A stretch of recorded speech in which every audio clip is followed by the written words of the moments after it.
The moment I stepped through the portal, the air smelled like salt and thunder. Before me rose Atlantis, gleaming towers carved from coral and crystal, rising above turquoise seas. The sun shimmered across canals that crisscrossed the city like veins.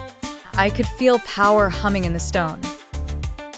Atlanteans moved with quiet confidence. Their robes shimmered like fish scales, woven from sea silk. I passed markets filled with exotic fruits, metals I couldn't name, and glowing orbs that floated midair. Children laughed as they played with pets resembling sleek, aquatic panthers. The streets weren't paved, they flowed. Literally, streams of water coursed through the walkways, carrying small boats and messages. I watched as a man sent a glowing tablet floating downstream, where it dissolved into light and reassembled miles away. Their tech defied logic. The palace stood at the city's heart, colossal, circular, and surrounded by ringed canals. Each tier rose higher than the last, culminating in a gold-tipped dome. Carvings of ancient beasts and stars ran across its surface, glowing faintly under the sun. I entered the Hall of Memory, a vast library not made of books, but spheres, each holding voices, images, and thoughts of their ancestors. A floating guide orb offered me one. I touched it, and instantly heard the voice of a queen speaking from 9,000 years ago. Their language was melodic, but I could understand it. Maybe the time field translated it. They spoke of cosmic cycles, crystal energy, and something they called. Their medicine wasn't surgical, it was harmonic. Atlanteans used sound and frequency to realign cells. I watched a healer wave a tuning rod over a wounded man, his skin knit together like time reversed. Even emotions were treated with color and vibration therapy. The people revered balance. They believed earth, fire, water, air, and spirit had to align in all things: government, body, even city design. Their laws were inscribed in rotating stone rings near the temple, a visual symphony of symbols and geometry. I was taken to a bathhouse that felt like floating in a dream. The water glowed faintly, charged by minerals and energies that tingled across my skin. It wasn't just for cleanliness, it was spiritual, recharging their souls as well as bodies. A priestess invited me to witness a star ritual. At night, they gathered at the Celestial Gate, a wide plaza with constellations etched into marble. As she sang, the stars above shifted slightly, responding to her voice. It was as if she called the sky home. Their energy came from crystal matrices deep beneath the city. These structures pulsed with a soft inner light. I was shown one chamber where sapphire-like spires hummed in harmony, powering not just homes, but minds. Atlanteans tapped into them for enhanced intuition. I sat with artisans who crafted with living stone. Their tools responded to thought. One sculptor showed me a tablet that reshaped itself as she imagined a dolphin leaping through a wave. Her art wasn't made, it was dreamed into form. A massive dome called the Dome of Knowing housed council meetings.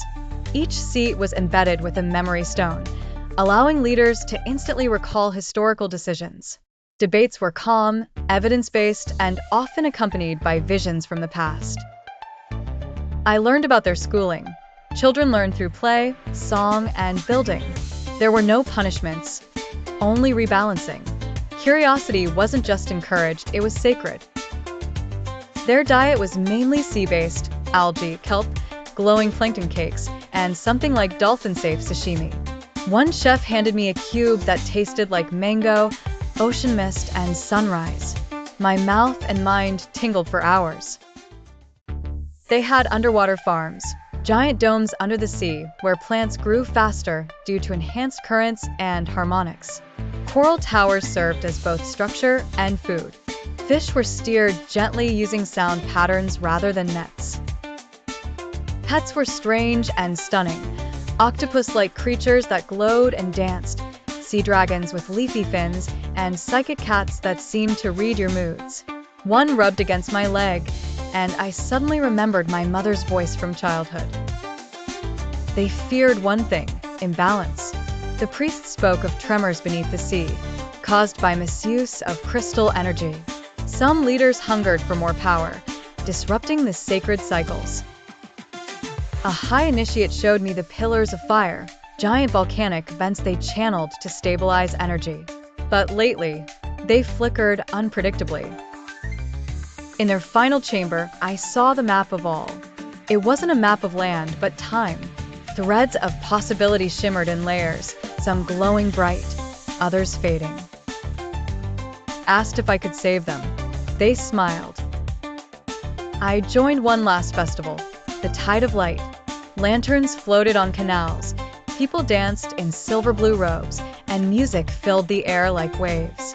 It felt like a goodbye wrapped in celebration. Their joy carried a trace of mourning.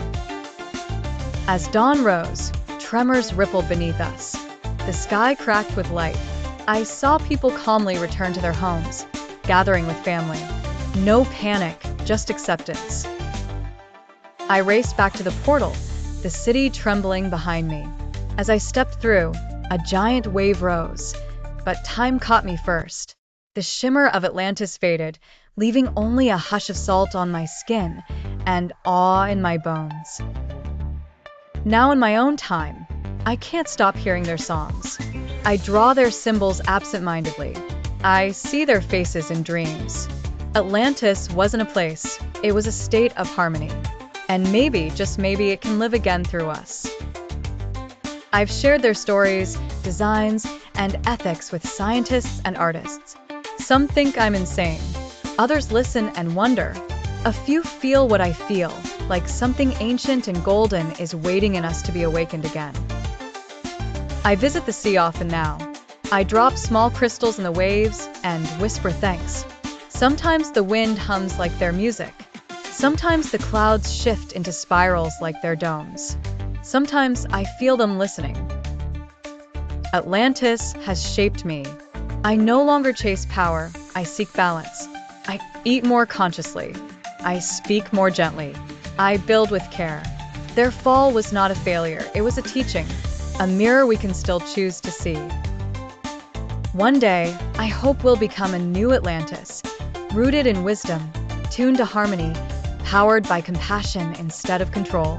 Maybe not today, maybe not in this age, but someday, if we listen deeply enough, we'll hear their call. And when we do, Atlantis won't rise from the sea.